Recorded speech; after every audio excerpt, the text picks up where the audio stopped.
बंगाल की राजनीति में भी ऐसा माहौल है कि नेटफ्लिक्स वाले भी स्क्रिप्ट लिखने बंगाल आ जाएं। एक तरफ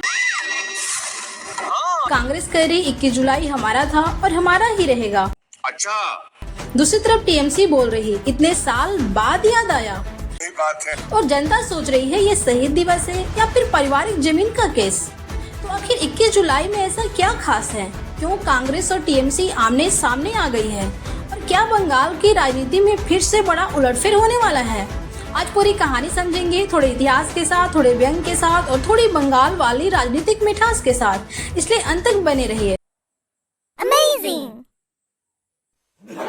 देखिए, 21 जुलाई सिर्फ एक तारीख नहीं है, ये बंगाल की राजनीति का वो इमोशनल कार्ड है जिसे खेलकर ममता बनर्जी ने सड़क से सत्ता तक का सफर तय किया।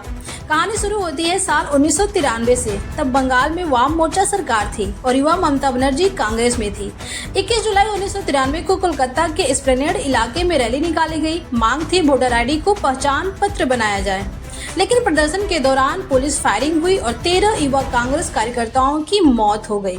बस यही से शहीद दिवस की शुरुआत हुई। कांग्रेस ने इसे अपने शहीद कार्यकर्ताओं की याद का दिन बताया।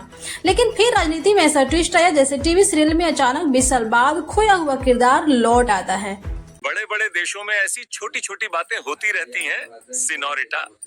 1990 के दशक के आखिर में ममता बनर्जी ने कांग्रेस छोड़ दी और बना ली अपनी नई party all India Trinamool Congress यानी टीएमसी। अब हुआ ये कि जो शहीद दिवस पहले कांग्रेस का कार्यक्रम था वो धीरे धीरे टीएमसी की पहचान बन गया। हर साल 21 जुलाई को विशाल रैली, पूरा कोलकाता पोस्टर से भर जाता, दीदी का भाषण, हजारों कार्यकर्ता और टीवी चैनलों पर लाइव कवरेज। धीरे धीरे ऐसा माहौल बन गया कि लोगों को लगने लगा 21 जुलाई मतलब टीएमसी डे। कांग्रेस किनारे होती गई और कांग्रेस वाले शायद मन ही मन बोलते होंगे बेटी हमारी नाम किसी और का।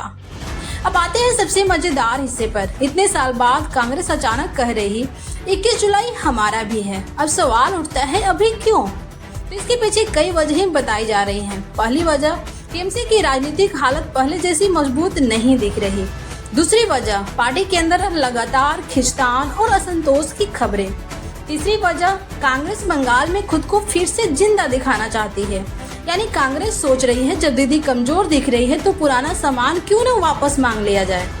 और इसी वजह से पश्चिम बंगाल कांग्रेस ने ऐलान कर दिया कि 21 जुलाई को वो भी शहीद मीनार पर बड़ा कार्यक्रम करेगी। अब सोचिए, एक ही तारीख, एक ही भावना, एक ही जगह और दो दावेदार।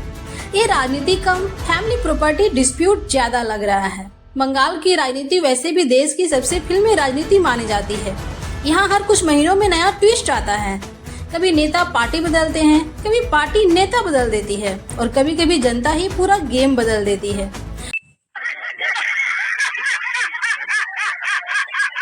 अब इस बार मामला 21 जुलाई का है। कांग्रेस कह रही है ये हमारी विरासत है।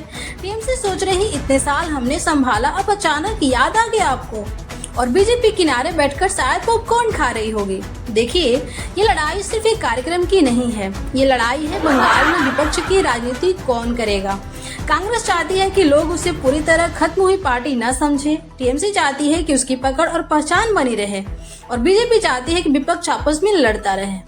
यानी बंगाल की राजनीति में भी हाल ऐसा है कि सब एक दूसरे को हराने में लगे हैं और जनता सोच रही है भाई कोई काम की तो बात कर लो। कांग्रेस नेताओं ने एक और दिलचस्प बात कही। उन्होंने उन नेताओं को भी खुला निमंत्रण दिया जो पहले कांग्रेस में थे और बाद में टीएमसी में चले गए।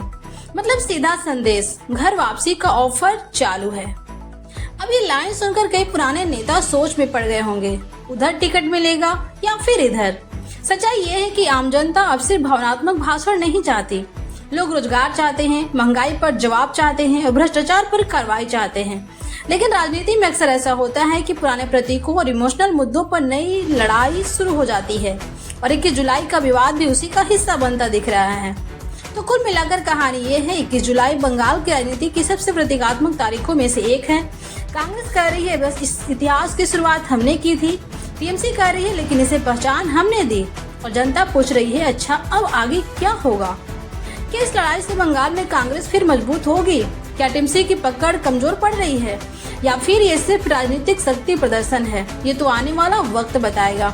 बंगाल की राजनीति में ड्रामा खत्म होने वाला नहीं है। तो दोस्तों, आपको क्या लगता है 21 जुलाई पर असली हक किसका है, कांग्रेस का या फिर टीएमसी का? कमेंट करके जरूर बताइएगा। वीडियो अच्छी लगी हो तो लाइक कीजिएगा, दोस्तों के पास शेयर कीजिएगा। चैनल पे नए हो तो सब्सक्राइब करके बेल आइकॉन जरूर प्रेस कीजिएगा। मिलते हैं नेक्स्ट वीडियो में, तब तक के लिए जय हिंद, जय भारत।